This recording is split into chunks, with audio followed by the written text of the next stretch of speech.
اللہ تبارک و تعالیٰ نے اس آیت میں مزید آسمانوں کے ذکر کو آگے چلاتے ہوئے یہ کہا کہ آسمانوں کی خوبصورتی، آسمانوں کا بغیر نقص کے پیدا کیا جانا، آسمانوں کا اتنا پرفیکٹ، اتنا مکمل پیدا کیا جانا، اس کے ساتھ مزید اب کیا بات ہے کہ آسمانوں میں دو فوائد اور بھی ہیں۔ ایک یہ کہ ہم نے آسمان کو جو قریبی آسمان ہے اس کو ستاروں کے ساتھ مزین کیا۔ کچھ اہل علم نے یہ لکھا کہ یہ ستارے صرف اسی آسمان پر ہیں اور اس آسمان سے پہلے ہیں، تو آسمان کو مزین کیا اللہ تبارک و تعالیٰ نے ستاروں سے۔ ہم لوگ یہاں شہروں میں رہنے والے لوگ شاید اس خوبصورتی کو کبھی ہم نہ دیکھ پائیں کہ یہ ستاروں کی وجہ سے آسمان کی کیا خوبصورتی ہے۔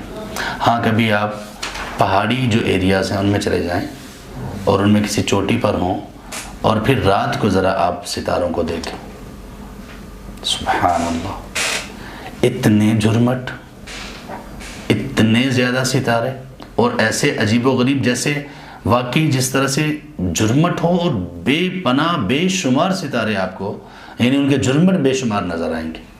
یہ یہاں پہ ممکن نہیں ہوتا۔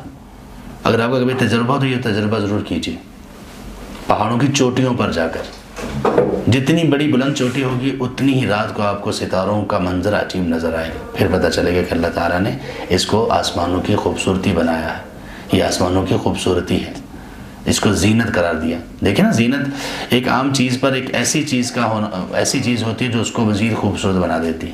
ایک ہم ہیں، ایک ہماری زینت ہے، ہم تیار ہوتے ہیں، لباس ہماری زینت ہے۔ اللہ نے لباس کو زینت کہا نا۔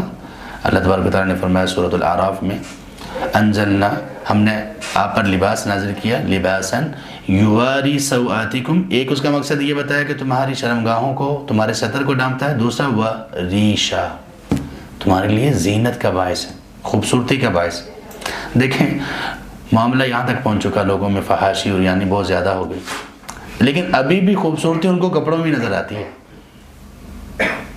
کپڑوں کے بغیر خوبصورتی نہیں لگتی لوگوں کو۔ جو لوگ بالکل حیا سے عاری بھی ہیں ان کو بھی پتہ ہے کہ خوبصورتی لباس میں ہے۔ وہ خوبصورتی جب اختیار کرنا چاہیں گے تو لباس پہنیں گے۔ تو اللہ تبارک و تعالیٰ نے آسمانوں کے متعلق فرمایا کہ آسمانوں کی خوبصورتی کو دیکھو اور اس سے سبق سیکھو۔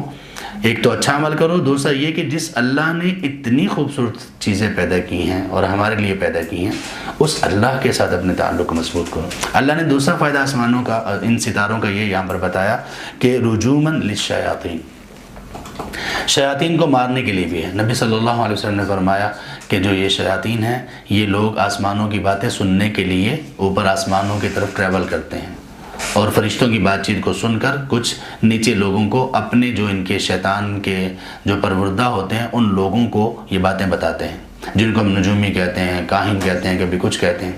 اب ہوتا کیا ہے، شیطان جب سننے کے لیے جاتے ہیں وہاں پر تو ان کو پھر یہ ستارے توڑ کر مارے جاتے ہیں۔ کسی جگہ پر اللہ تعالیٰ نے ان کو شہاب بھی کہا، سلگتا ہوا، کسی جگہ پر ان کو رجم کہا، یعنی یہ سلگتے ہوئے ستارے ان کو گرم کر کے یا ان کو ایک انگارے کی طرح بنا کر ان کو مارا جاتا ہے۔ اچھا وہ جب مارا جاتا ہے تو وہ اپنے سے نیچے والے کو کوئی بات بتا دیتے ہیں، کوئی ایک آدھ بات وہ صحیح ہوتی ہے، اس کا فیصلہ آسمانوں پہ ہوا ہوتا ہے۔ اور کیونکہ اللہ تبارک و تعالیٰ ہماری تقدیر کی جو باتیں ہیں وہ فرشتوں کو زندگی بھر کی پوری تقدیر لکھی جاتی ہے۔ اس پر انشاءاللہ ہم بات کریں گے، اربعین کی دوسری حدیث جب ہم پڑھیں گے۔ پوری زندگی کی تقدیر لکھی جاتی ہے، سالانہ تقدیر لکھی جاتی ہے، ہفت روزہ تقدیر لکھی جاتی ہے اور روزانہ کی تقدیر لکھی جاتی ہے۔ تو یہ معاملات اللہ کی طرف سے ان کو بتائے جاتے ہیں، تو وہ ان کو سننے کے لیے کوشش کرتے ہیں۔ کوئی ایک آدھ بات سن لیتے ہیں، وہ آ کر اس جادوگر کو، غیب جو دعویٰ کرتا ہے کہ میں غیب جانتا ہوں، نجومی ہے، اس کو بات بتا دیتے ہیں۔ لوگ اس کے پاس آتے ہیں، وہ کہتے ہیں ہاں وہ بالکل ایکوریٹ بتایا، صحیح بات بتائی۔ تو نبی صلی اللہ علیہ وسلم نے فرمایا وہ اس کے ایک سچ کو لوگ لے لیتے ہیں، باقی جو 100 جھوٹ اور 99 جھوٹ یہاں ہوتے ہیں ان کو چھوڑ دیتے ہیں۔ ایک ان کا مقصد یہ ہے شیاطین کو مارنے کے لیے۔ شیاطین کبھی بھی پہلے آسمان کو کراس نہیں کرتے، یہ بات یاد رکھیے۔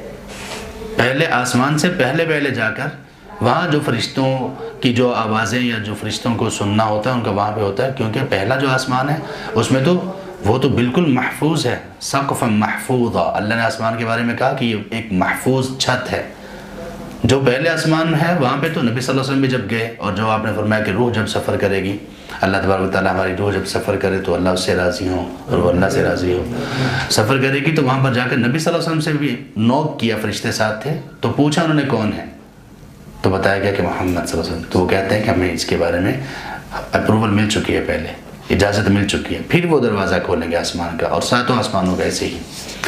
آسمانوں کا ایک تیسرا فائدہ بھی ہے، عفواً ستاروں کا ایک تیسرا فائدہ بھی ہے، وہ کیا بھلا؟ ڈائریکشن معلوم کرنا، سمت معلوم کرنا۔ ابھی تو ہمارے ہاں وہ چیزیں ایسی بن گئی ہیں، ورنہ اس سے پہلے تو لوگ ستاروں سے راستے معلوم کرتے تھے، خاص طور پہ جو صحراؤں میں سفر کرتے تھے اور سمندروں میں سفر کیا کرتے تھے۔ سورہ انعام میں ہے، اور غالباً آیت نمبر 93 ہے اس میں اللہ تبارک و تعالیٰ نے فرمایا کہ ان ستاروں کو وَهُوَ الَّذِي أَنشَأَ لَكُمُ السَّمْعَ، اللہ تبارک و تعالیٰ نے تمہارے لیے ستاروں کو پیدا کیا، لِتَهْتَدُوا بِهَا فِي ظُلُمَاتِ الْبَرِّ وَالْبَحْرِ، تاکہ تم راستے تلاش کرو زمین اور سمندر کی تاریکیوں میں، یعنی رات کے وقت تمہیں راستہ مل جائے۔ تو بڑا یہ بہترین طریقہ ہے، بڑی اچھا یہ ایک طریقہ اگر کسی کو معلوم ہو جائے، اگر سیکھ لیا جائے تو واقعی انسان کو راستوں کا پتہ چل جاتا ہے کسی بھی جگہ پر جی۔ اور جو لوگ سمندر میں سفر کرتے ہیں وہ بھی ابھی تک ریلائی جن پہ کرتے ہیں، جس پہ اعتماد ہوتا ہے، وہ ستاروں پر راستہ نکلنا ہوتا ہے۔ باقی چیزیں تو کسی وقت بھی جواب کوئی خرابی ہو سکتی ہے، ستاروں میں نہیں ہوتا، اور یہ کبھی ہو بھی نہیں سکتا، کیونکہ اللہ تعالیٰ نے اس کا مقصد یہ بیان کیا کہ تم لوگ اس سے راستہ تلاش کر سکو۔ اس کے بعد اللہ تبارک و تعالیٰ نے فرمایا کہ ہم نے ان شیاطین کے لیے بھڑکتا ہوا عذاب تیار کیا ہے۔ سوال کبھی کبھی یہ پیدا ہوتا ہے کہ شیاطین بھی آگ سے بنے ہوئے ہیں، تو آگ سے کیسے عذاب ہوگا؟ تو آگ کی بھی کئی قسمیں ہیں، یہ جو سعیر ہے یہ عام آگ نہیں ہوگی، ایسی آگ جس آگ کو بہت زیادہ بھڑکایا گیا ہو۔ اور پھر یہ کہ جیسے ہم مٹی کے بنے ہوئے ہیں اور مٹی کی ہمیں تکلیف بھی ہوتی ہے، کوئی مارے تو ان کی بھی پہلی جو آگ سے بھی اگرچہ بنے ہوئے ہیں تو آگ سے بھی تکلیف ان کو ہو سکتی ہے۔